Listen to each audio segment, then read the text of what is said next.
Hi, folks. Welcome to this digital event brought to you by the Content Marketing Institute. I'm Scott Breitnother. I'm founder of Brooklyn Data and Chief Data Officer at Brooklyn Data and Valier, our parent company. We're a data and analytics consultancy. I'm really excited about this event because it's like the teaser trailer for MADS, which I hope all of you come to in a few weeks in San Diego. And I'll be talking more about it at the end. We've got some really, really great speakers. The Content Marketing Institute always puts on a great show in person in San Diego and digitally. So again, I'm Scott. I'm going to be here for Q&A. I'll be here around this journey today, but I'm going to hand it off to the speakers, the people you want to, you want to hear from. And so I'm excited to first give you some ground rules, hand off to the speakers, and then off to the races. If you ever want to ask questions, there should be a question box on your screen. You can type into the Q&A box and click send. The slides are going to go automatically. You don't have to do anything. Sit back, relax, eat some popcorn. If you have any trouble, Q&A box again. The paperclip widget, the little clippy that you'll see, you can do closed captioning there, and you can download the slides using the paperclip. And an archive of this event, so recording, will be sent in about 24 hours. We've got a phenomenal speaker lineup. I'm just going to do the quick overview and then hand it over to Megan. We've got Megan Tomlin, Head of Marketing at Kumo AI. Catch her booth at kind of MADS Content Marketing Institute, booth 537. Then we've got Suraj Rajdev from Google, who leads data measurement and analytics. And then rounding it out, we've got Pete Cloutier, Head of Solutions Engineering at Imprivado. They'll have a booth 431. You can check it out in San Diego. But now I feel like my intro is over. Time to go to the most important part of the day, which is hearing from these amazing speakers. So I'm excited to hand over the stage to Megan Tomlin, Head of Marketing at Kumo AI. Take it away, Megan. Thank you so much. What a great introduction. Hi, all. I am Megan Tomlin. I oversee marketing at Kumo AI. Today, we're going to talk about transforming product recommendations using AI. And I think before we jump in, one of the reasons I love this topic is because a lot of the AI that you see out there today, mental, or maybe it's use cases that don't drive a lot of business value. But one of the repeating themes that you will hear from me today is about how we can take AI and transform that into business value from your role as a data scientist. So let's get started. So I think we all inherently understand the power of product recommendations. Many of our data science teams are working very hard on building powerful recommendation engines and systems. But like when we really get down into the statistics of why product recommendations are so powerful, I went and pulled some statistics so we could all level set here. So great recommendations give you a 68% increase in your cart items. E-commerce attributes 31% of its revenue to powerful recommendations. And we've seen conversion rates go up by up to 320% through the power of recommendations. So our intuition about the importance of recommendations are completely backed up with data. So our opportunity when we think about recommendations in the age of AI is to bring the power to the revenue impacting KPIs, the things that the business truly cares about, and use AI and bring those KPIs to life, whether that's cost per lead, we saw the average cart size, retention rates, all of these KPIs that your business cares so much about can be impacted with AI. But today, when we think about predictive models, it's really hard, right? The models are clunky. There's this ongoing separation between where you have your data in the data warehouse and the AI tooling and how to connect those. It's extremely resource intensive. I know many of you are taking multiple months, multiple people, trying to get to a first version of a predictive model. Oftentimes, the data that you have is only a subset, and you're building manual features, right? So you have this sort of incomplete point of view to start with. And the models we build, they're really needy, right? You have to do this continuous interaction to improve that feature experimentation and keep that model fed and working in production. And then ultimately, the results aren't even that great. You have these suboptimal results that give a marginal improvement. They're not moving the needle in a meaningful way. You're getting between 1 and 2% after spending all of this effort. And more so, this is time consuming, right? If all of those things, them being clunky and it being challenging and the models not being that great, were things that you could do in a couple of hours, maybe that wouldn't be so bad. You could keep iterating. But these things take months, a long, long, long time. So there has to be a better way, right? There has to be a better way than the way that we have all been doing things for so long. And the better way is really changing our mindset to think about using an AI to create the model, and then the data scientists come in to refine it. And the AI creating the model gives us a strong foundation that we can then work from to refine that model and optimize it over time. And when we use AI to build the model, we get really interesting, powerful results. So we had a marketing team at a pre-IPO tech firm who really wanted to understand their business question was really, how do we have our sales development representatives spend their time in the best possible way? Who should they follow up with first? If we have 100 leads and we have 2 SDRs, we can't have the SDRs call all 100 people first. So how do we optimize our sales development representatives, inside sellers, to make sure that they're following up with the right people? And so they worked in this model where the AI creates the model and the humans refine it to rank leads based on their propensity to convert. And using this methodology, the conversion rate went to almost 6%. And compared to the incumbent that this firm was using, it was a 5.4x conversion improvement.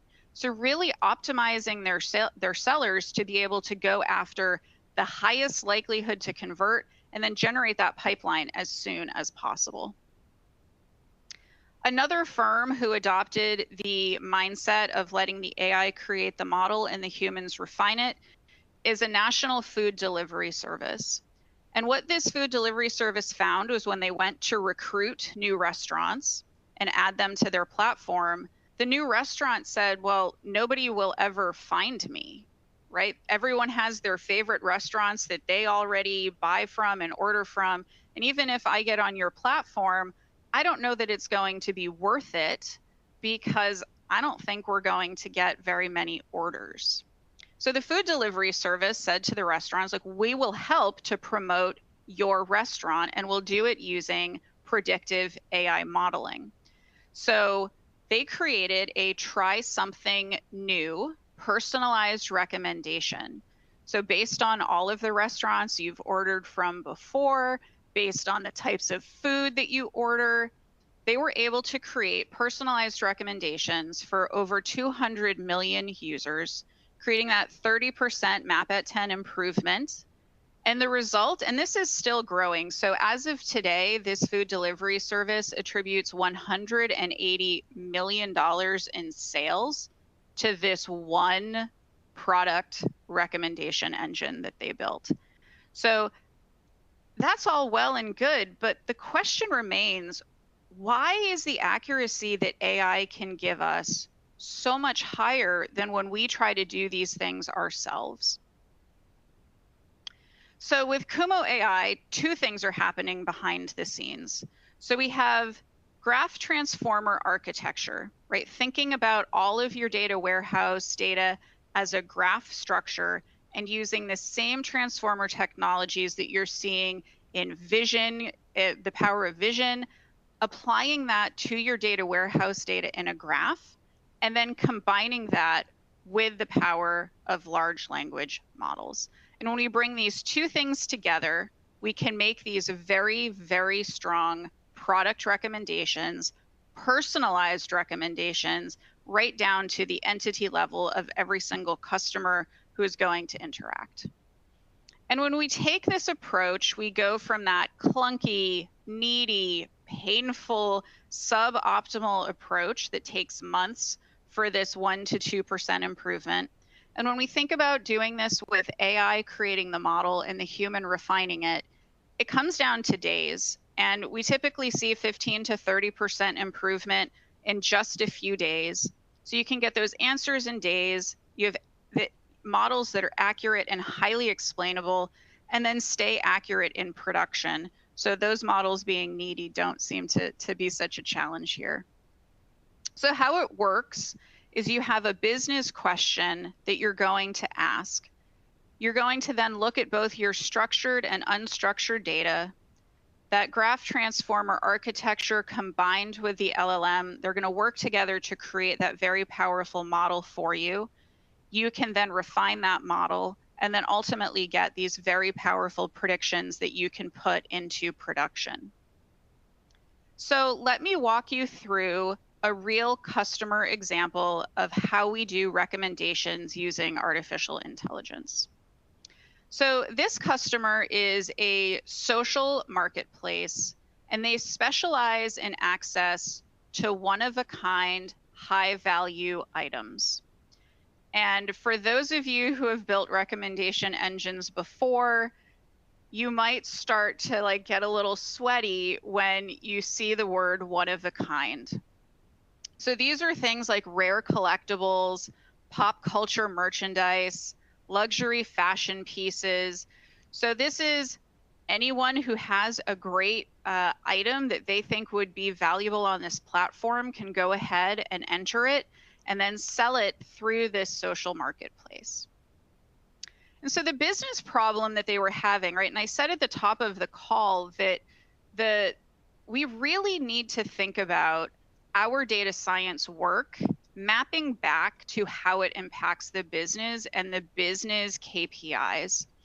So the business problem that was happening was around the number of items that each customer was buying in a single session, right? I'm the head of marketing. I know for this particular company, they were spending a lot of marketing dollars to drive people to this platform, to make sure that they were getting awareness, building their monthly active users.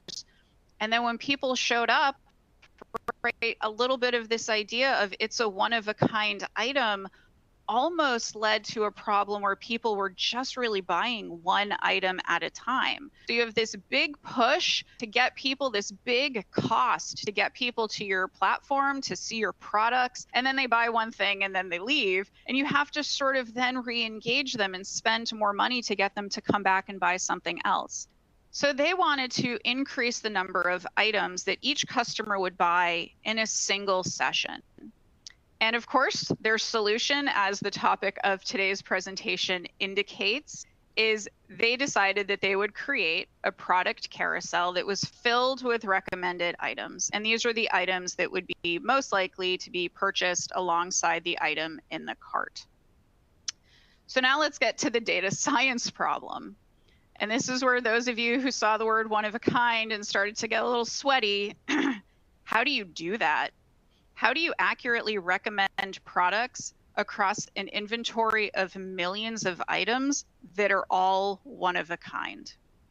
So the data science solution was to adopt this AI mindset approach where the AI builds the model and the humans refine it to generate unique co-purchase recommendations for every item in the inventory. So the ingredients of this challenge, there were 3 ingredients to this challenge. So as I mentioned, the unique one-time listings. So the items are unique, and once they are sold, they are removed from inventory. Individual items, because they're unique, they lack any historical sales data, so it makes it hugely challenging for collaborative filtering methods. And then the inventory is turning over all the time, which makes it hard to predict user preferences and to make relevant recommendations. The second challenge is the extensive inventory selection. And this is where we start to see the computational expense of an inventory of this size. You have millions of items that are eligible for recommendation at any given time.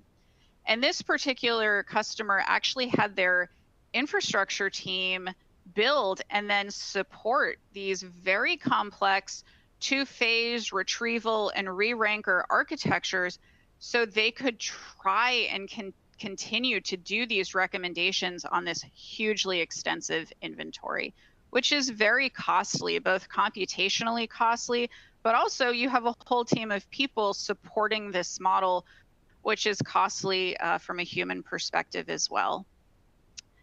And then the third challenge, right? I said that anybody can go on and put an item in this marketplace to try to sell it. So it makes the item descriptions like kind of unreliable because the users are generating them. So the descriptions were often incomplete.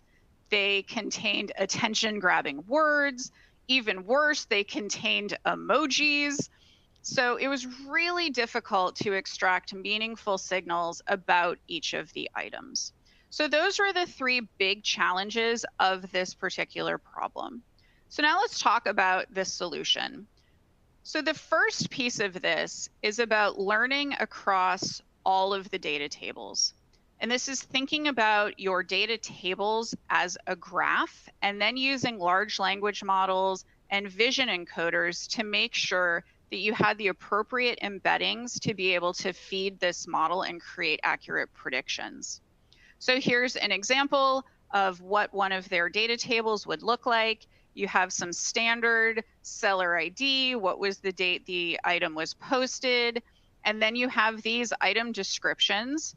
And I did actually go and get an actual item description for this item off of the website. So this is a real, I don't know about the ID and the post date, but this was a real item description. So you can see that this one is pretty good, but not all of them are. And then there's the image of Mr. T. So when we think about those unreliable item descriptions, what we're going to do and what this customer did working with Kumo is to create text embeddings using the open source Glove embeddings at a dimension of 50. And Kumo supports other language models. You can bring your own as well. We recently published a blog about the power of different large language models when you combine those with the power of the AI for your data warehouse to show you which of the LLMs is actually the most powerful. So you can pop over to our website and check out that blog if you're interested in seeing who the winner was there. And then we want to ask the business question, right? Which items will be co-purchased? So this is a pretty easy question for a human to ask, right? Doesn't take us very long. It's 6 words that we have to ask this question, but it's a really hard question for us to build a predictive model around. And even though it's 6 words when we ask it as a human, when we go and ask the AI, it's just 3 lines of code. So pretty simple to take this English language business question and turn it into a predictive query. And then, of course, the next step is to review the model plan and make sure that the model plan that you're going to use aligns to your business problem, to your use case, and make sure that you're taking advantage of that fine-grained control across the encoders, your training strategy, and the auto ML search space. So for this particular customer, they selected an architecture that was optimized for cold start because of these unique one-time listings. What they realized is that when you have a unique one-time listing, like every problem is a cold start problem. So they worked to select this architecture that's optimized for that. And then they used the graph neural network neighborhood sampler to exclude the out of stock items during training. So this is how they were able to overcome the fact that it's these very unique one-time listings when they were building their model. And then, of course, finally, you're able to evaluate, iterate, and explore your model. So whether you're looking to do your binary multi-class link prediction regression to make sure that you have chosen all of the right components for your model. But of course, the explainability of your model is incredibly important. And Kumo AI gives you explainability all the way down to the raw data level. So we can absolutely tell you whether it's contribution score, column analysis. We give you lots of different ways to visualize and understand that explainability so you can share that with colleagues and make sure that your model is unbiased, that it's accurate, that you understand how we got to an answer there. And when we think about this extensive inventory selection, right, this millions of things, how are we going to go to production if we have to do this very computationally expensive calculation to really figure out what to recommend? So here we did approximate nearest neighbor algorithms on top of graph embeddings to do optimized batch predictions. And then we did a batch recommendation for the entire inventory of millions of items in less than 1 hour. So when you look at this customer in production, they chose a production methodology around batch prediction that's called batch integration. So they ran a batch of predictions every day, and then the daily recommended predictions were exported to an online serving infrastructure and then served up to the customer. So the outcome of using AI for product recommendations, everything that we just talked about, this took one data scientist, 10 days, and the outcome was that they saw a 20% increase in the co-purchased items shown to customers. So Kumo is going to give you the answers in days. It's going to be accurate and explainable, and then keep that accuracy in production with those regular batch predictions and other opportunities and different ways that you can serve the predictions. We have deployments across a variety of data warehouses. If you're interested in using Snowflake, we do have a native app on the Snowflake platform, so all of your data stays entirely inside of Snowflake. You can even pay for Kumo with your Snowflake credits if you choose that deployment. Now, I talked a lot about sort of, this has to come back to business value. And when we think about predictive AI for practical purposes, not experimental, but actual business value and where AI can add value to your work, these are some of the use cases that we tend to see with a lot of our customers, especially in marketing departments, whether it's the personalized recommendations that we talked about or price optimization, even fraud detection. We see that a lot, even in marketing departments. Customer loyalty and retention forecasting, all of those are very frequent use cases that we see. And if you are interested in learning more about what I took you through today, you can pop over to kumo.ai, go to /apply, or click the request a demo button, and you can enter a few bits of information and we will have someone follow up with you. So hopefully today you got a good understanding about how you can use AI to transform your product recommendations, where AI creates the model and you refine it. Wow. Thank you, Megan. That was great. I think we have time for a couple questions. So excellent. Audience, if you have any, put them in the Q&A box. I see them already coming in. So I'll just grab that first one. So hardball question for you. So are you an LLM provider? We are not an LLM provider. And I think one of the great things about Kumo is we can work with really any large language model that you're interested in bringing.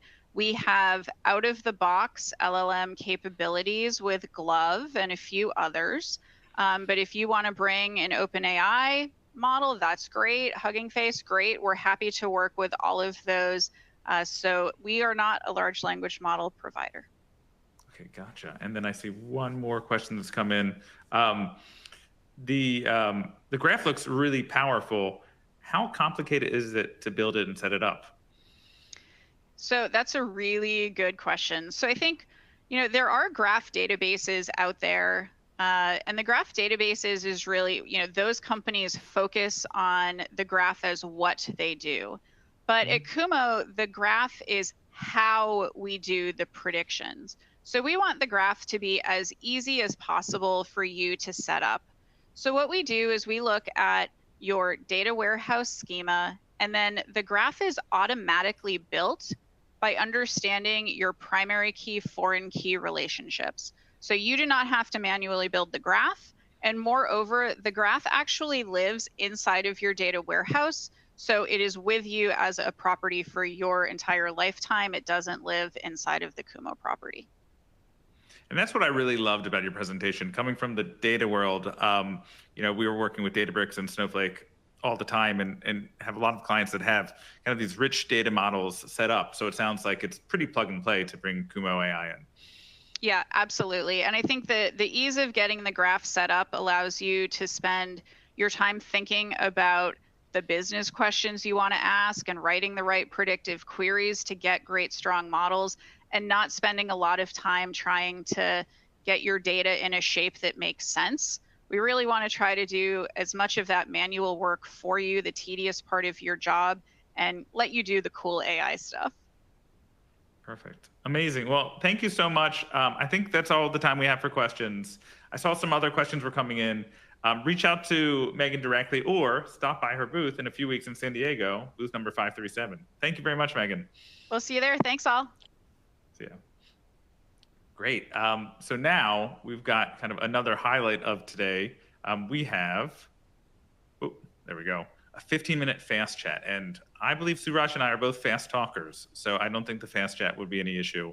I'm excited because Suraj is going to be speaking at MADS in a few weeks in San Diego. His talk will be AI and marketing, measurement and analytics in a privacy-first world, which I'm sure everybody in the audience is thinking about all the time. So I'm so excited and honored to have Suraj here. I've got a few questions for you, but before we dive in, Suraj, you mind doing a quick intro from your side? Yeah, thank you for having me. I wouldn't call myself a highlight, but appreciate the sentiment. Excited to be here in the chat and excited to see the folks in San Diego in a couple of weeks. But I've been at Google about 10 years now, all are in the data analytics and measurement space, jumped around to a bunch of different industries and verticals. And yeah, just excited to be here and excited for the chat. Amazing. Well, let's dig right in. Yeah. I think the one consistent thing about kind of privacy and regulation marketing is that it's always changing. And so in this kind of wild landscape where everything's always evolving and changing, both at the kind of regional, national level, as well as just consumer sentiment, how are those changes impacting consumers, and how is it impacting marketers, kind of all that privacy-centric changes that are going on these days?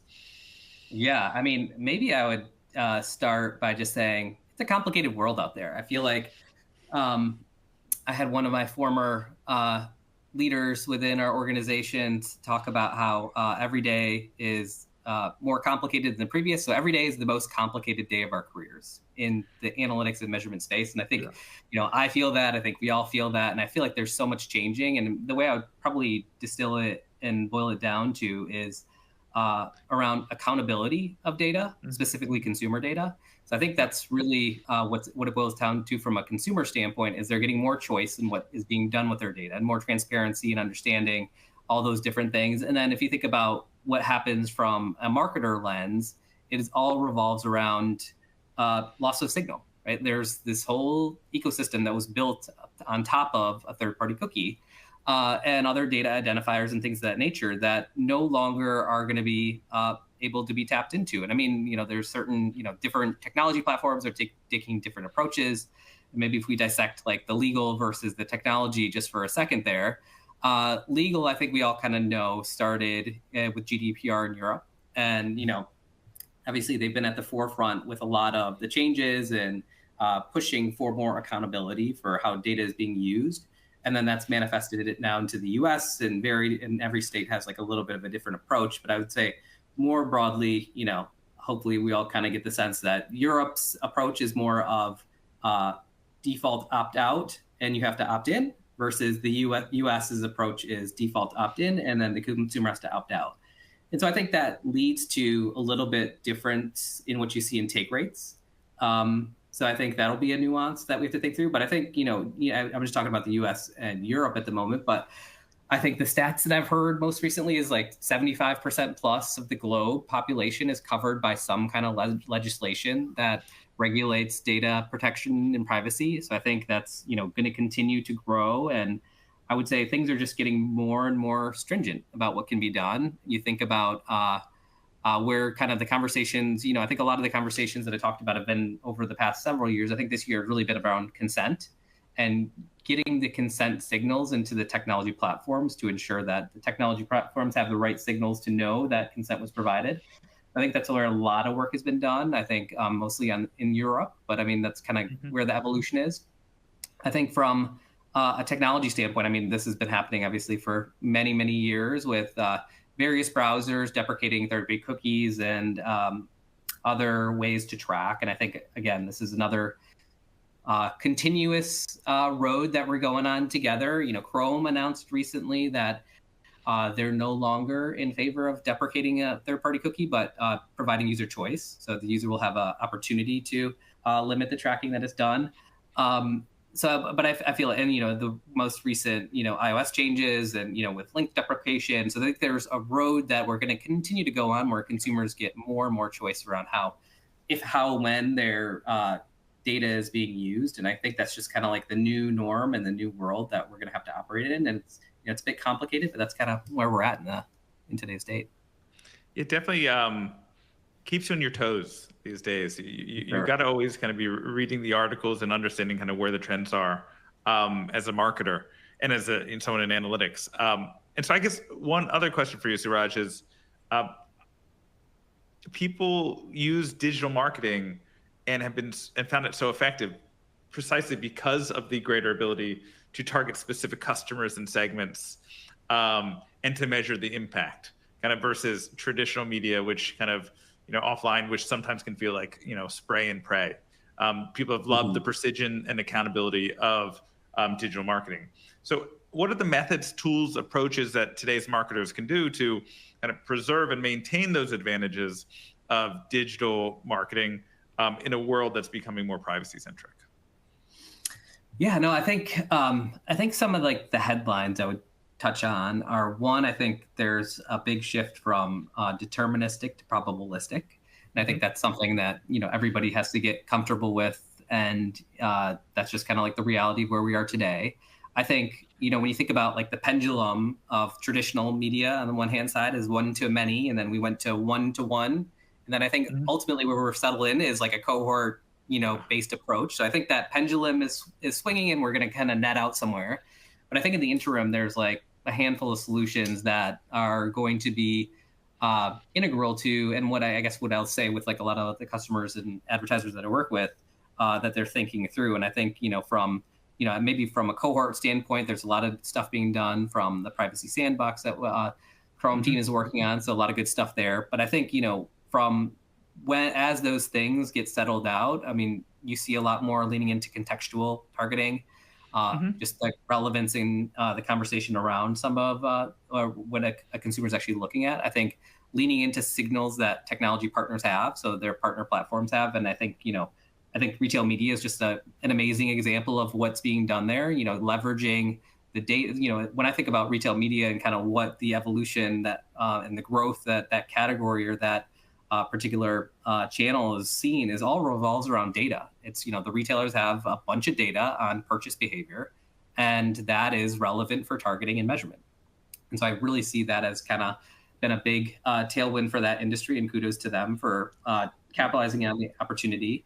I would say like geo experiments have been, got a revival a bit. They've always been hard and clunky, and, user-based experiments were always, preferred. But I think, some of the gaps you see a lot more uptick there. I would say similarly, media mix models, they've just kind of had a renaissance a bit, just coming back. And, they used to be this whole attribution thing of I'm going to piece together all my data and I'm going to have a complete picture. And then I think the reality is everybody's starting to realize we're playing Jenga a little bit with that data, and the tower might have collapsed, and some people know the tower collapsed, some don't. But I think, media mix models are like kind of like a tried and true way of kind of circumventing or going around some of those things. And then you have a bunch of folks that are doing alternative IDs. And, I think you're trying to mimic the behaviors of a cookie, but just using a little bit more consented and other data. I think there's, I think if you kind of dissect of what others are doing, I think you have to ask the question of, is that really going to stand the test of time when it comes to these privacy laws?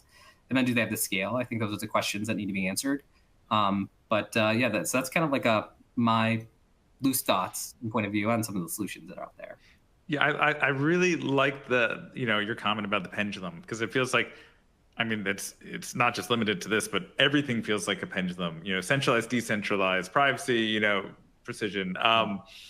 And what I really like about it is that we're just not going to go all the way back to the other side of the pendulum. Even this kind of research, the renaissance of MMM that you were describing, it's been really cool and refreshing to see that the MMM vendors are not just using the same playbook from 5 to 10 years ago. You're seeing kind of more advanced approaches. It definitely feels like we're all evolving and learning and not just reverting in kind of the way we measure. And I guess another question, feels like a lot of really good kind of high level trends and takeaways from your talk so far. What are some things that people can do immediately? They log off this event. What are the kind of the actions they can take, and even what are the resources they can turn to learn more about how they can apply some of the kind of the thinking and strategies you're describing to their day to day? Yeah, I think about it. I kind of reflect on the journey this industry went on with mobile. Mm-hmm. I think, there was a pivot to obviously not a pivot, but like customer interest in, consumption behavior and patterns for consumers shifted primarily to mobile. And I worked with a lot of advertisers and customers that would say, hey, my performance is declining and I don't know why. And then, I think I guess the point here is that what is the result or the risk if you don't do anything? What's the risk of inaction? And I kind of see, I think, a lot of kind of going back to that sentiment around like mobile is like my conversion rates are less on mobile and in all these different things that you would hear. And my performance is declining and my program is not delivering the same that what it used to. And I think that's kind of what you're going to experience if you don't kind of take steps to mitigate. And I think to me, the biggest thing is having an understanding of your data. And I think growing your first party data, like that is the new gold. And so I think having a data strategy around what you're collecting and then how you're using it. And I think obviously from a legal perspective, just like making sure you're abiding by the laws, but then really that's kind of like the more you can reduce your dependence on others for data, the better position any particular company will be in. And so I used to talk about like different types of companies and different industries based on data rich and data poor. I don't think you can kind of make the case that data poor is like an acceptable place to be in today's world. I think everybody needs to strive to be a data rich. And so that's kind of how I would think about it. And, I think if you were to take a first step, it's kind of just doing an audit of what you're collecting and where, kind of having some workshops on how you're leveraging it and like how you can continue to grow and build on that muscle.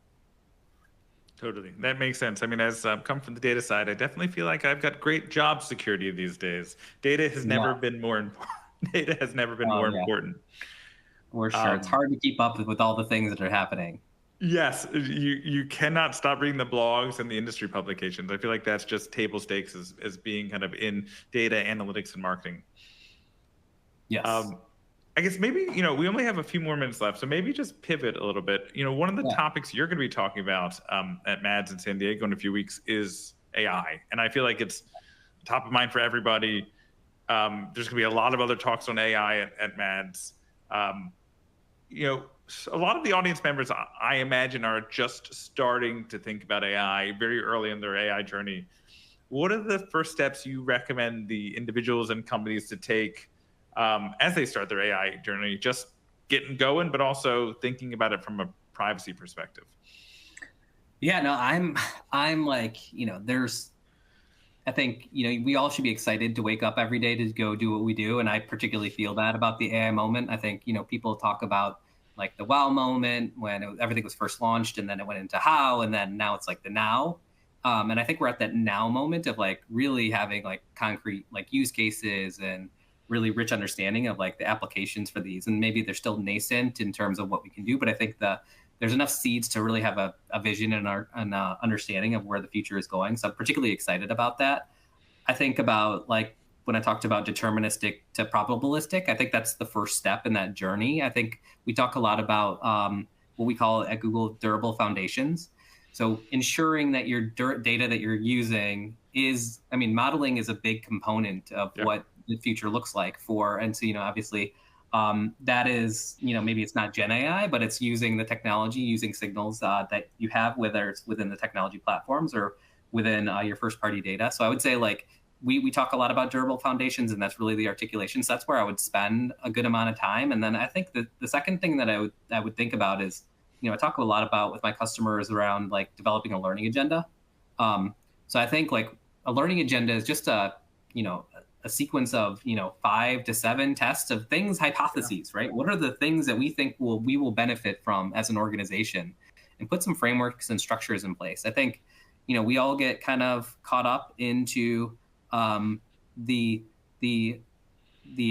opportunity in front of us around AI, but I think the reality is you don't go pursue a solution because it's a shiny object. You pursue a problem, and then you back into what is the best solution, and maybe AI is now a new tool in the toolkit that can actually help a business challenge. But I think that's what the context of the learning agenda is. What's the business problem? What is the hypothesis? And what are the tools that we can address? And then what on the other side of that test, you have a learning. Did it work? Did it not? What was the percentage gain?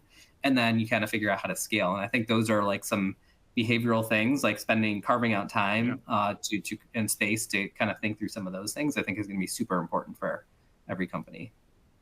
Makes sense. No matter how advanced the technology gets, it all comes back to testing and learning. Yes. I mean, there's no better way to prove something works or didn't work. Yes. Well, hey, we're at time. Suraj, thank you so much. I'm really excited about your talk. Thank you. Just to continue hyping him up, he's going to be talking Tuesday, October 22nd at 10:20 in the morning. You should definitely come to MADS. Suraj, despite what he says, is a highlight today and will be a highlight of the conference. So Suraj, I'll see you in a couple weeks in San Diego. Thanks again. Appreciate you, Scott. Take care. Yeah. So rounding us out, we've got one last speaker. We've got Pete Cloutier, Head of Solutions Engineering at Imprivado. And Pete will also be at MADS. You can kind of check out the Imprivado team at booth 431. I'm going to stop talking. I'll see everybody at the end when we kind of have some Q&A with Pete, and then kind of wrap it up and talk with MADS. Take it away, Pete. Okay, thank you. Hopefully you can hear me well, right, Scott? Perfect. Okay, well, thank you, everyone. I'm sure you had some great conversations earlier today and have been learning a lot. Today, I want to spend a few minutes talking about some practical applications of AI. So we're going to explore 10 use cases that I think you can implement right now, and I've been helping my clients implement. So over the past few years, I've been helping enterprise brands and agencies execute on pretty thorny marketing analytics projects, as well as integrating AI and making it dependable. So I will start off by saying that I think digital marketers are hitting puberty earlier than ever before, thanks to AI. And not just digital marketers, but digital marketing, marketing analytics, data science. And it's a little awkward. Our voices are changing, our arms and legs are getting a little bit longer, we are a little bit uncomfortable in our own bodies. And so what I mean here is that we are experiencing a growth spurt, and this conversation today is really meant to give you some practical ways to take advantage of this opportunity that we have with AI. So just a few quick statistics here. Obviously, the majority of marketers expect Gen AI to help them eliminate busy work. I think this number should be a lot higher. I think that most of us would agree with this. While at the same time, 60% of IT professionals state that Gen AI can't integrate well with their tech stack. And so I'm hoping to influence this positively and decrease this number over time. And I hope to provide you with some confidence that you can start to integrate Gen AI as well as AI agents into your marketing analytics processes. So what has gotten us to this point? Well, back in the Stone Age, which many of our organizations are still living in, marketing data is completely siloed in individual platforms. And this makes analytics a nightmare and very time consuming. And in the late 2010s, we saw this rise in the modern data stack, MDS. And what that really meant was companies were taking ownership of their data. They were buying best-in-class tools to manage their marketing data, their IT data, their product data in-house, and then buying tools for individual teams to access that data on their own terms. That was all well and good, but still there was a need to support more non-technical and business users with accessing data, especially marketing and sales data. And so you see a rise in all-in-one marketing data platforms that say, well, we can take care of many of these different aspects in one place, managing connections to third-party platforms, bringing data in, managing the storage of that, and then giving you tools to make use of this data and generate insights from it. Knock, knock on the door, here comes AI and AI agents. And we're going to talk a little bit more, or a lot more, today about AI agents, agentic technology, what that means and why that's critical to understand when we talk about implementing AI to solve marketing analytics use cases. So in the next 20 minutes or so, I'm going to go through 4 main themes of use cases, 10 use cases overall, but they're going to slot into number 1, data preparation and hygiene. So accessing marketing data, centralizing that into some sort of storage repository, and then monitoring and maintaining hygiene so that downstream we can trust the insights that we're generating. Number 2, not sure why the numbers are weird here, but number 2 would be data transformation and analysis. So combining this data in meaningful ways, modeling it, making sure that it's analysis ready, making sure that that whole process is automated is an important step. Number 3 would be AI-powered decision-making and reporting, use cases related to using the power of AI to enhance our reporting. And this is pretty self-explanatory, but when we get into it, I think you'll find some gems in there. And number 4 would be actionable insights and automation. So what I mean by that is not just using the power of large language models, but also using the power of agents. So combining large language models with machine learning models, with other tools to produce actionable insights and to take action on these platforms where we are executing our marketing strategies. So let's start with use case number 1. So goal-based extraction and load.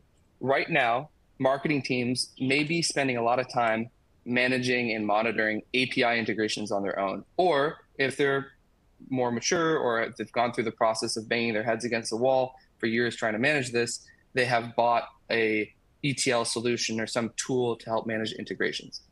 This is now experiencing a new revolution, which is using AI to do the management and the monitoring of that documentation, the API documentation, and executing, facilitating those API calls to extract and centralize that data.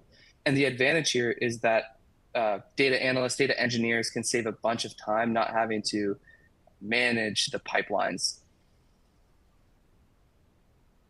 So use case number 2 would be detecting and fixing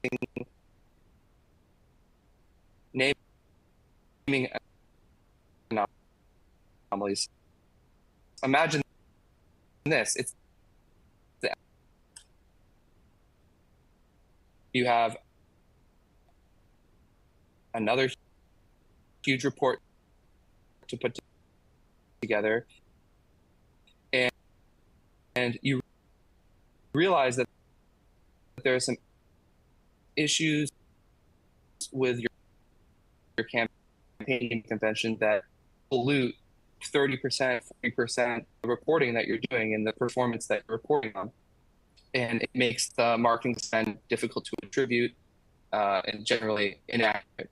Well, with the power of AI and specifically AI agents built for this purpose, you can monitor and maintain naming conventions, alert the appropriate stakeholders internally if naming conventions don't follow the taxonomy, and then take action on this data to fix it so that downstream reporting is more accurate as well. There's no way that we're going to stop marketing online.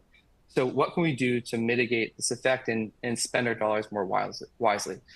One of the things that we can do is we can track performance metrics more accurately. And using AI and AI agents to do this is a perfect application where we can set ceilings or thresholds about calculated metrics or things like impression share, CPM, whatever it may be, and get alerted when things are off to then take action and maybe divest or invest more money in those campaigns. Use case number 4, now we're moving into theme number 2, data transformation and analysis. And this is kind of a fun one I threw in here, but this is a perfect use case for large language models, is segmenting, bucketing keywords by high intent and low intent. This is a process that would take a ton of time to do manually, but doing this through AI frees up time to then make the keyword bid optimizations that you'd want to make to increase your performance. And not only can LLMs and AI agents do this bucketing effectively, which we all know it can do very well, but it can also provide the recommendation on whether to increase or decrease spend, which we'll talk about in a little bit in another use case.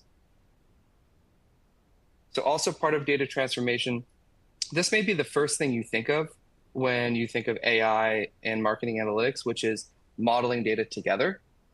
So I can ask an AI agent purpose-built to model data, please map XYZ sources together. I'm going to go take a nap, and then it's done. I don't have enough time to take a nap because it's probably going to be done in about 30 seconds. But this matters because marketing teams are spending a ton of time wrangling data and combining data together. They may be using Excel, which presents obvious problems, row limits, and other issues with compatibility of the whole data flow.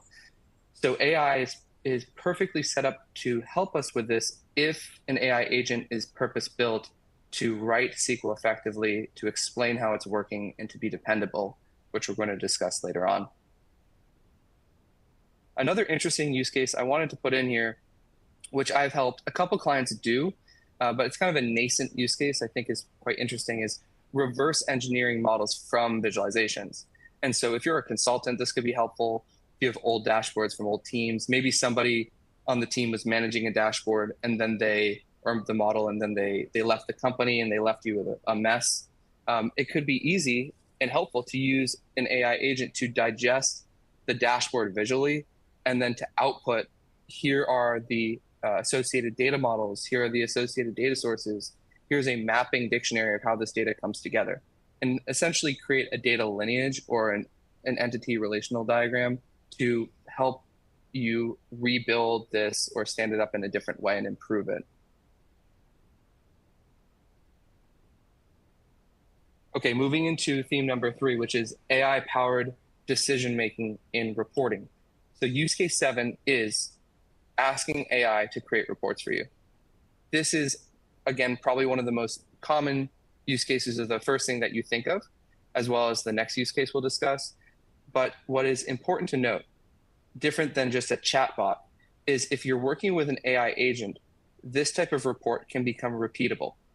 So it can create a database view, a SQL view that is repeated and allows you to report on performance in a dependable and automated way.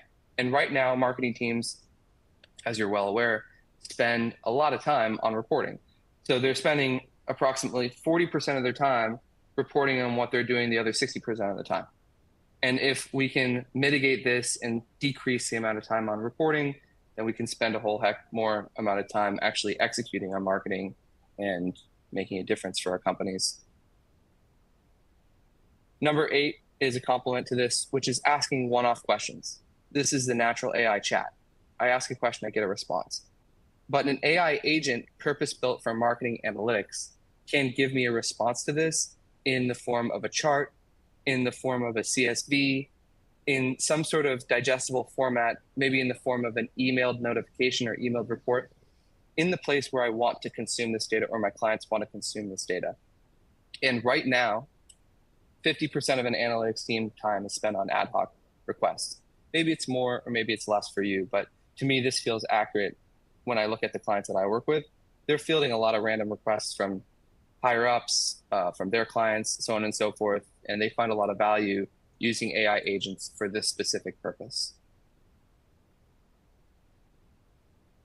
Okay, we're getting close to the end of these use cases, and we're moving into the theme of actionable insights and automation. So use case number 9 is producing predictive insights.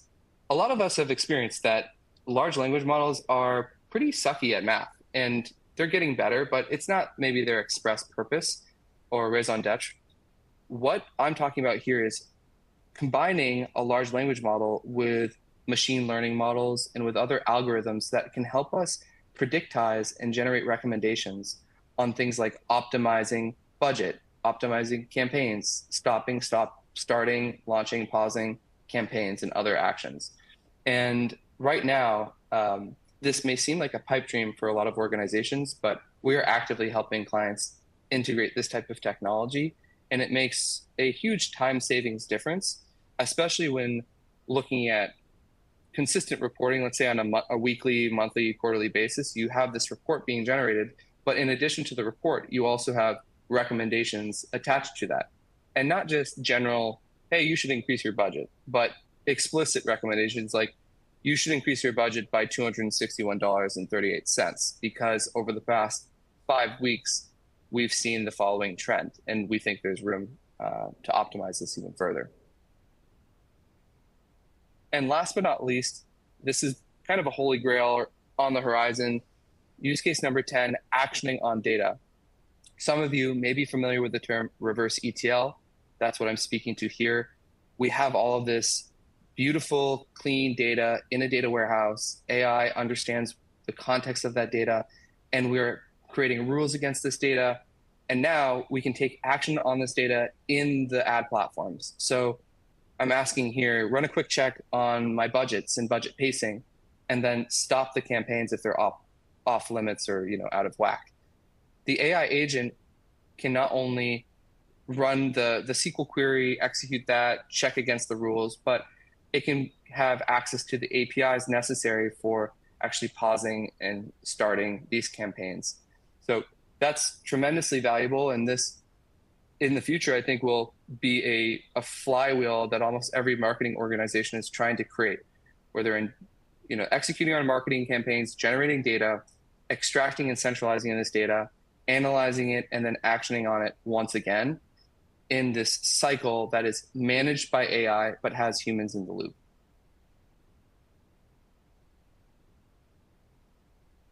Okay. So I do have some more slides here, but I'm clicking next, and Scott, it's not moving. So can you hear me or see me still? I can hear and see you. I hit next for you. Did that get you to the right side? I don't know what everyone is seeing, but I'm only seeing my use case number 10 slide. Okay, I see anatomy of an analytics agent. Oh, interesting. Well, I can't, but I will talk to it as if I can. If you tell me next, I'll change slides, and you can keep talking. Okay, perfect. Well, we'll do this blind, but should be looking at anatomy of an analytics agent.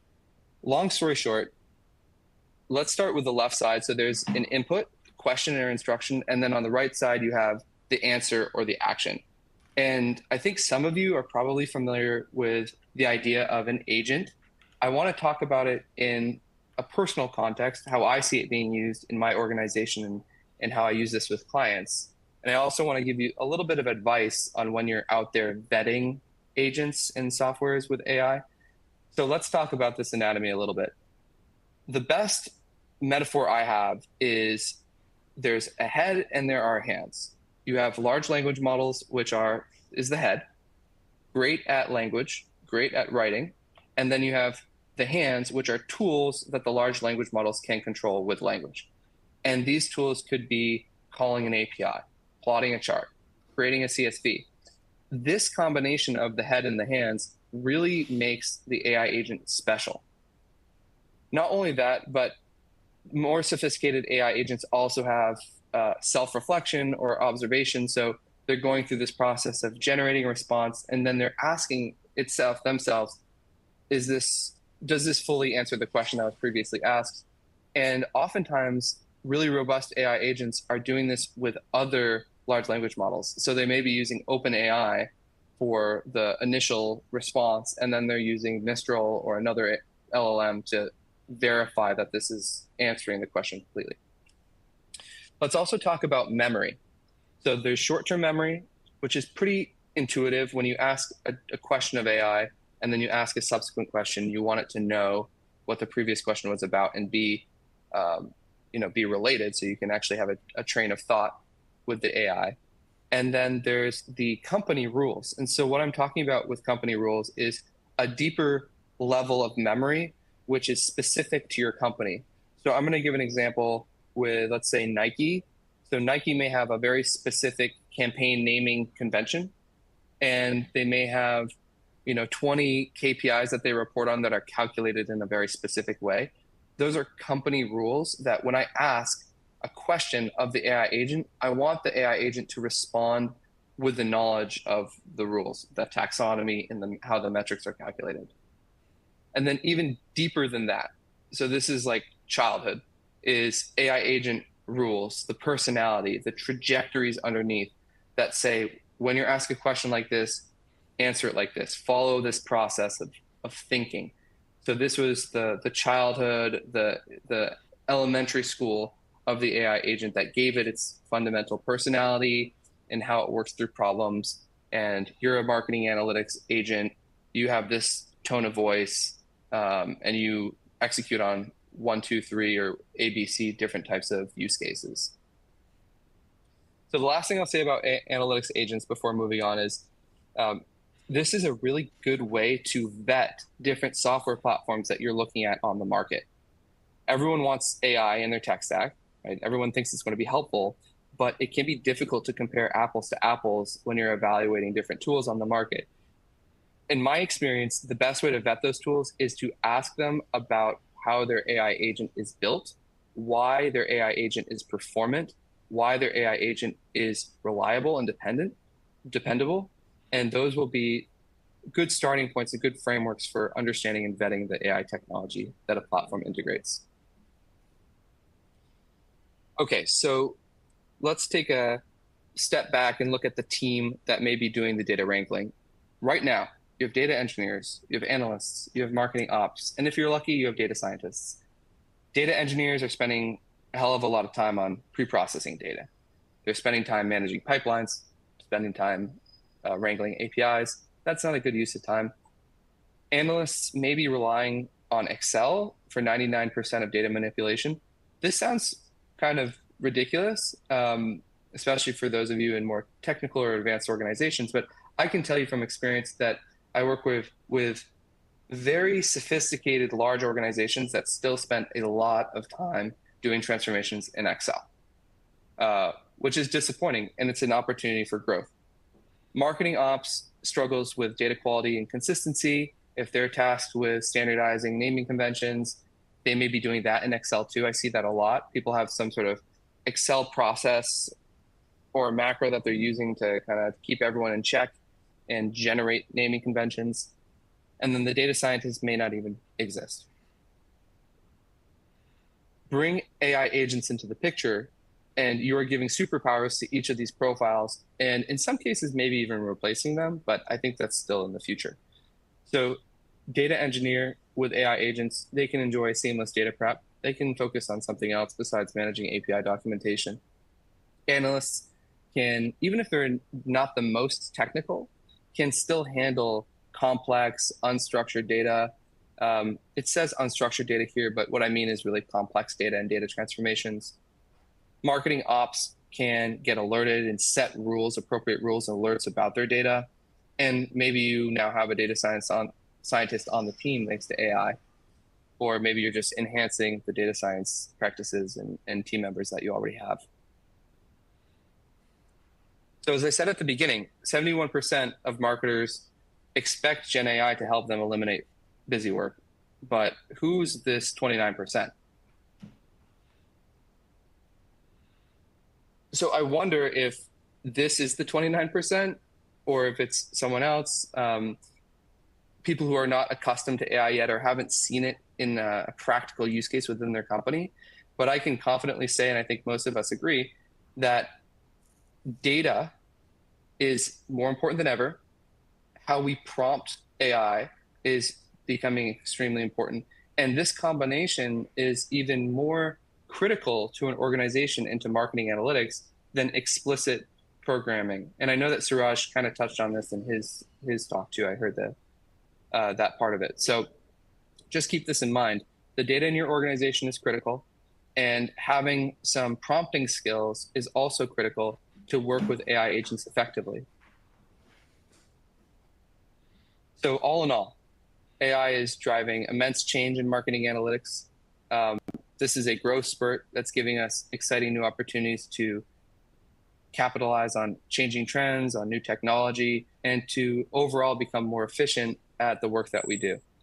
The whole game really has changed. So for years, many of us have been scouring the bottoms of the data warehouses, and we've been, trying to cobble together reports, and then they break, every single week, or we have to add manual things. We have to respond to manual ad hoc requests, and it's a nightmare. Now, the data in the technical architecture is still pretty much the same. We should have data in our own data warehouse. We should be extracting all this data from the various platforms that we use. But with AI agents in the mix, we have thousands of potential insights right there below the surface, if only we know how to access them. And so I encourage you, if you found any of these use cases interesting today, then please shoot me an email. And we can discuss more about them and what I've seen in the marketplace and maybe how we could potentially help your organization. So thank you for listening and your time. And here's my email on the screen, and happy to take any questions. Perfect. Well, thanks, Pete. That was great. If you have any questions, type in the Q&A box. I already see some flowing through, so I'm just going to go through them. I guess first one is, for data transformations, what happens if the natural language prompt is vague or ambiguous? Good question. So it depends on the construction of the AI agent. You want to work with an AI agent that's purpose-built for transformations and that explains how it's transforming the data. And so the best AI agents for transformation are transparent in how they are actually choosing tables that are relevant based off of your request, then writing the SQL, and then maybe applying any additional logic and presenting you an answer. So it's really about the explainability and how the AI agent is created. Gotcha. No, that's helpful. I'm going to go to the next question. How customizable are the alert thresholds for different ad sets or campaigns? I mean, again, this is about the AI agent itself, but in essence, it can be 100% customizable, like unlimited customizability, because this is built on natural language. So you can make rules about any dimension, any metric. The AI can control regular expressions and other complex parsing logic. So you can essentially make a rule about anything. Perfect. And we got time for one question, so I'm going to just take the next one. How does the AI know which data to prioritize when extracting from multiple sources? Okay, so this is also a good question. The way in which we do it is that through our user interface, users are able to define what they want, and then the AI agent is actually building out the extractions. So that's a critical piece of it. But it can also be similar to the answer of number one, which is if you have an AI agent that is built correctly and can explain back to you what you've asked, then it can choose based upon your, even if it's a vague request, and tell you why it's selecting what it thinks you mean, and then you can respond to it and interact with it to clarify. Cool. That's super helpful. I see we had a couple more questions that we just unfortunately don't have time for today, but I'd recommend stopping by Improvado's booth at MADS. That's booth 431 and MADS in San Diego in a few weeks. So thank you so much, Pete. That was wonderful. I'm going to just kind of do a quick wrap up and then let you all get back to work. But really appreciate everybody stopping in today. So kind of thank you for, I'll drive. I guess thank you to the speakers. We've got, thank you, Megan from Kumo AI, Suraj from Google, and of course, Pete from Imprivado. And then just kind of want to do a big kind of advertisement for MADS, which is kind of one of my favorite conferences every single year. I have gone to MADS, I would think, for 8 years, and I've emceed for the last 7. And MADS is really my favorite conference. It's it's this really great cross-functional group of marketers, analysts, data scientists, really learning and helping each other navigate this wild world. I'm kind of talking to Suraj about kind of, the changes in AI and privacy regulation, and really the only way that we can all navigate this together is to, support each other as a community. And so thank you all for coming today. And I'm really excited that and I would highly recommend coming to MADS in San Diego in a few weeks. It's a great conference. We've got great speakers like the ones you saw today. We've got Issa Rae, who is going to be our keynote. She's going to be fantastic. And it's in San Diego, so you really need kind of no excuses, because San Diego is just an amazing place. But if you did need an excuse, you got $100 off if you use this webinar 100 code. And then you can reach out to me or any of the speakers, connect with us on LinkedIn, reach out via email if you have any other questions about MADS, about the topics we discussed today. And just kind of to round it out, a little housekeeping note. We're going to be sending out the archive to everybody that came, that signed up and came today. There's going to be a really brief post-webinar survey that will pop up. We try to learn and get better each time, so really, really appreciate any feedback you can share. And then just kind of go over to contentmarketinginstitute.com or kind of the MADS website to learn out more. And I hope to see you all in San Diego in a few weeks. Appreciate it, and I'll see you soon. Bye, everyone.